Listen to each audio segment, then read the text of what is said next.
আমার মূল লক্ষ্য সংবিধানের সেই জায়গায় যাওয়া, পিছিয়ে পড়া সেই জনপদকে, পিছিয়ে পড়া মানুষগুলোকে, যারা আসলে আমার রত্ন, তাদেরকে সামনে নিয়ে আসাই আমার জীবনের লক্ষ্য। আর এই লক্ষ্য পূরণের মধ্যে যাই। আমরা যদি ইসলাম ধর্মের দিকে যাই, আল্লাহ রাসূল হুজুর পাক সাল্লাল্লাহু আলাইহি সাল্লামকে কিন্তু বাধ্য করা হয়েছিল মক্কা থেকে বের করে দেওয়ার, হয়েছিল কি না? কিন্তু আল্লাহ রাসূল কি পরাজিত? না, তিনি হচ্ছেন একজন মহান ব্যক্তি, একজন মহান রাষ্ট্রনায়ক। ধর্মীয় দৃষ্টিভঙ্গি থেকে বললাম। আমরা যদি নির্যাতিত ব্যক্তির দিকে তাকাই, নির্যাতিত নেলসন ম্যান্ডেলার নাম আমরা শুনেছি। কত বছর তিনি কারাগারে ছিলেন? কত বছর? জুড়ে বলেন, কত বছর? 27 বছর।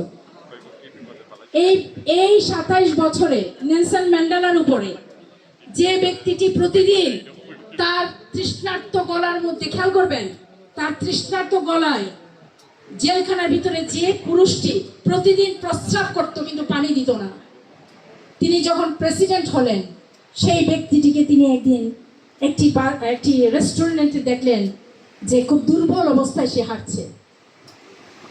রাষ্ট্রপতি হয়েও ওই ব্যক্তিটিকে তিনি নিজে আলিঙ্গন করে পাশের চেয়ারে বসে তিনি সেদিন অভ্যর্থনা জানিয়েছিলেন এবং তাকে তিনি খাবার পরিবেশন করেছিলেন। এবং তার এই আন্তরিকতা দেখে তার আশপাশে যারা ছিলেন তারা জিজ্ঞেস করেছিলেন, নেলসন ম্যান্ডেলা, আমরা তো এই ব্যক্তিটিকে চিনি না, কে সে? নেলসন ম্যান্ডেলা তখন বলেছিলেন, এই ব্যক্তিটি হলো সেই কর্মকর্তা, নামটা আমার মনে নেই, যে প্রতিদিন তৃষ্ণার্ত অবস্থায় আমাকে মারধর করার পর, তৃষ্ণার্ত অবস্থায় আমি যখন পানি পানি বলতাম, সে আমার মুখে প্রস্রাব ঢেলে দিত। সেই নেলসন ম্যান্ডেলা আজকে কোথায়? পৃথিবীতে মানবতার জন্য যদি পুরস্কারগুলোর কথা আমি নাই বললাম, অনেক পুরস্কার, আমি সেটা বললাম না, মানবতার জন্য যদি কারো নাম বলতে হয়, নেলসন ম্যান্ডেলার নাম আসে কিনা? আসে কিনা?